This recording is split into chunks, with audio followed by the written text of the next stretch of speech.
Hello, আজ করব তড়কা। সেই আমার পটল ভাজার ভিডিও দেখে সবাই বোর হয়ে গেছে জানি। আসলে একা একা ভিডিও রেকর্ড করি তো, তাই এক হাতে আর হয়ে ওঠে না। ফোনটাকেও রাখতে হয় ঠিকঠাক প্যাসেজ দেখে, সেই জন্য একটু প্রবলেমও হয়ে যায়। বাট আজকে করব তড়কা, ভেবেছি তো রেকর্ড করব, দেখা যাক কতটা পারি। যদি ঠিকঠাক পুরোটা রেকর্ড হয়ে যায় দেন আপলোড করব। রসুন ছিলা হয়ে গেছে, এই যে পেঁয়াজও কাটা হয়ে গেছে অনেকটা, একটুখানি বাকি আছে। এখন পেঁয়াজগুলো জাস্ট ছিলে রাখছি, খোসাগুলো। এখন করব না, রাতে করব রুটি দিয়ে খাওয়ার জন্য। আমি ভালো তড়কা বানাই, আমার ফ্রেন্ড শিখিয়েছে, সুলেখা। বেশিরভাগ রান্না আমার ফ্রেন্ডসদের কাছ থেকে, কলিগসদের কাছ থেকে শেখা। আমার স্কুলের একজন কলিগ আছে, সোমা ম্যাম, বেস্ট রান্না বানায়, বেস্ট। সোমা ম্যামকে তো আমি অন্নপূর্ণা বলি, দেবী অন্নপূর্ণা। পেঁয়াজগুলো এখন সব খোসা ছাড়িয়ে রাখলাম, রসুনগুলো ছাড়িয়ে রাখলাম। আমি জলের মধ্যে ডুবিয়ে রসুনগুলো ছাড়ানোর চেষ্টা করি, না হলে সব উড়ে যায়, এদিক ওদিক পড়ে যায়, পরে তখন আমাকে আবার ঠিক করতে হয়। তার থেকে বেটার এক জায়গাতে করো, মেস হবে না। এরপর কেটে নেব আদা। বেশি কিছু লাগে না তরকাতে, পেঁয়াজ, রসুন, আদা। তরকাতে একটা মশলা দেওয়া হয়, দেখেছি এই যে মশলাটা, ভীষণ ভালো স্মেল। আর ওই ধনা গুঁড়া, জিরা গুঁড়া, এগুলো বাটতে হয় না, গুঁড়াগুলোকে জলের মধ্যে ভিজিয়ে রেখে। আসলে আমি একটু শর্টকাট রান্না পছন্দ করি, আর আমি সেরকমই রেসিপিগুলোকে ক্র্যাক করার চেষ্টা করি। কিছু কিছু রেসিপি সোমা ম্যামের থেকে নিয়েছি, এই তরকারি রেসিপিটা আমার ফ্রেন্ড দিয়েছে, সুলেখা। তো আজকে রাতে করব। এখন ভাবলাম সব কেটে টেটে রাখি, রাতে করতে ইজি হবে, কারণ পড়িয়ে ওঠে না, তারপর এত কিছু অ্যারেঞ্জমেন্ট করা খুব চাপ হয়ে যায়। সেই জন্য ভাবলাম তরকাটা এসে ভিজিয়ে দিয়েছি, দেখা যাক কেমন হয়। আগেই তো বলে দিলাম আমি খুব ভালো বানাই, দেখলাম ভালো হলো না। না না, হবে হবে, think positive, always think positive. ঠিক আছে, যখন আবার রান্না করব স্টেপ বাই স্টেপ রেকর্ড করার চেষ্টা করব। যদি ঠিকঠাক রেকর্ড হয় তো খুব ভালো, না হলেও ভালো।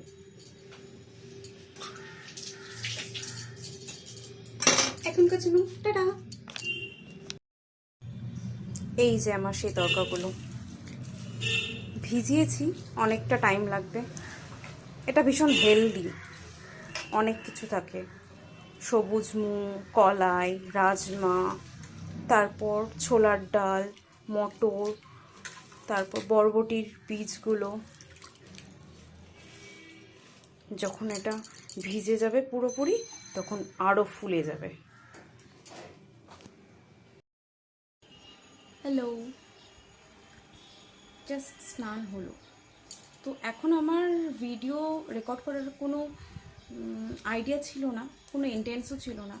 বাট একটা জিনিস থেকে হঠাৎ মনে হলে একটু শেয়ার করে নিই, নাহলে পরে ভুলে যাব। আমি একটুতেই ভুলে যাই। তো আমার ফ্রেন্ডরা বলে যা মনে পড়েছে এখনই বল, পরের ওয়েট করতে হবে না, ভুলে যাবি। তো আমি ভাবলাম এখনই একটু বলে নিই। আমি যেখানে থাকি তার পাশে একজন ডক্টর থাকেন, ভীষণ ফেমাস হোমিওপ্যাথিক ডাক্তার।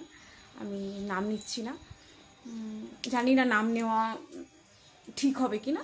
তো যাই হোক, ওনার বাড়িটা ভীষণ সুন্দর, ঠিক আছে।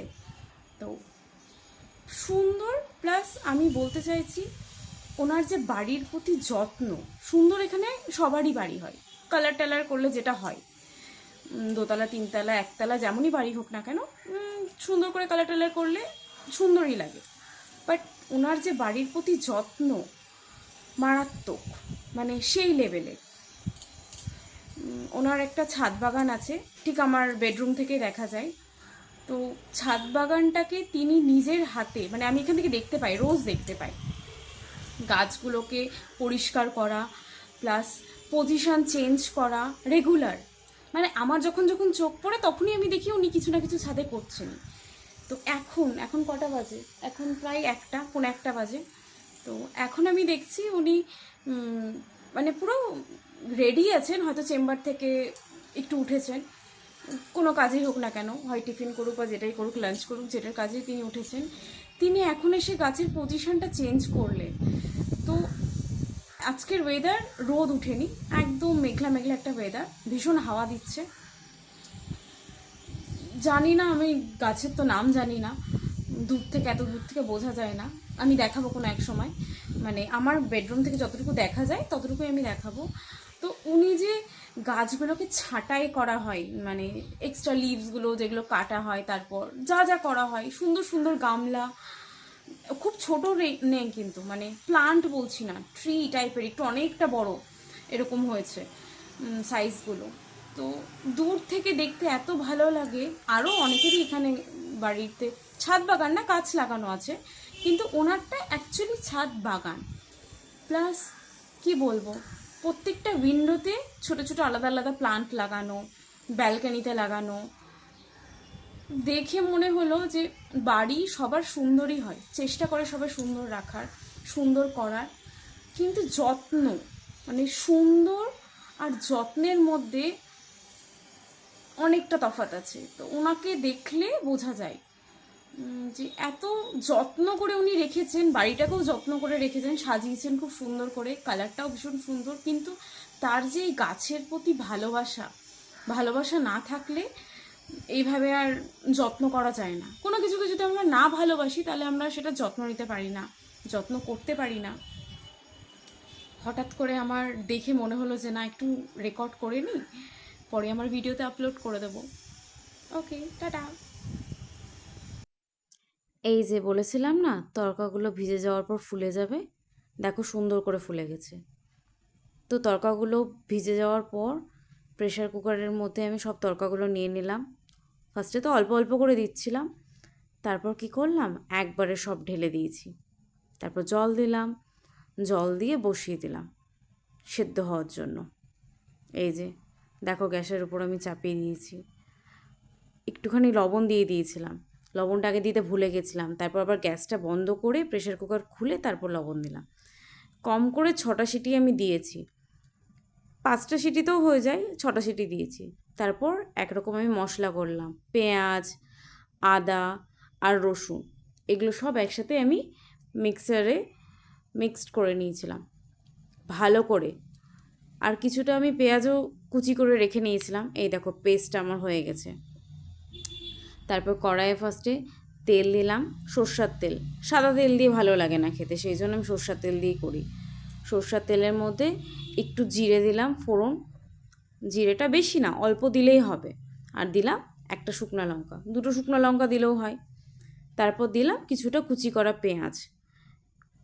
পেঁয়াজ কুচিটা বেশি দিতে হয়, কিন্তু আজকে আমার মনে হলো পেস্টটা বেশি দেব, তাই পেঁয়াজ, রসুন আর আদার পেস্টটা আমি একটু বেশি করে করেছিলাম। তারপর আমি টমেটো কেটেও দিয়েছিলাম, টমেটোগুলো যখন কাটছিলাম সেটার আমি ভিডিও করতে পারিনি। তো তারপর টমেটো দিলাম সেই মশলার মধ্যে, দিয়ে ভালো করে সেটাকে কষাতে হবে।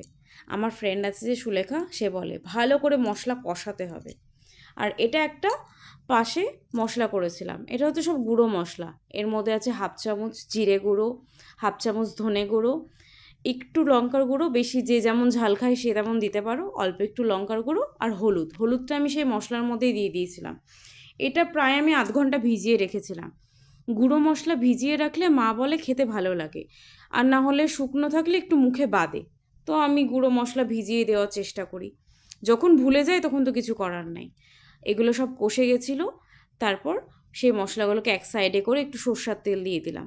আলাদা করেও এটা করা যেতে পারে, ডিম ভুর্জি বলে যে সেটা, কিন্তু আমি সেম কড়াইয়ের মধ্যেই করি। আমার ফ্রেন্ড আছে যে সুলেখা, ও আমাকে এই প্রসেসটা বলেছিল যে সেম কড়াইয়ের মধ্যেই করা যাবে।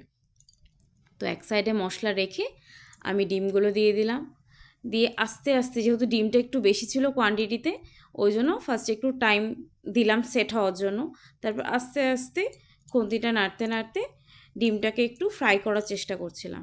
টাইম লাগে, এই ডিমটা ফ্রাই হতে একটু টাইম লাগে। অল্প ডিম থাকলে কোনো ব্যাপার না, ডিমের কোয়ান্টিটি যদি বেশি থাকে তাহলে একটু টাইম লাগবে। আস্তে আস্তে ডিমটা এইভাবে দেখো একটু, কি বলবো, ড্রাই হলো। তারপর যে কড়াইয়ে মশলা ছিল সেটার সাথে আমি মিক্সড করে দিলাম। ভালো করে মিক্সড করতে হবে আর একটু কষাতে হবে। তড়কার মেন ব্যাপার হচ্ছে কষানো। আর এটা হচ্ছে তড়কার মশলা, যেটা তড়কার প্যাকেটের মধ্যে থাকে। ভীষণ ভালো স্মেল। এর মধ্যে আমার মনে হয় মেথি দেওয়া থাকে, কাসুরি মেথি হয়তো, আমি নাম জানি না কারণ ওটা মেনশন করা থাকে না। তড়কার মশলাটা দেওয়ার পর আবার নাড়াতে হবে, তারপর একটুখানি জল দিতে হয়।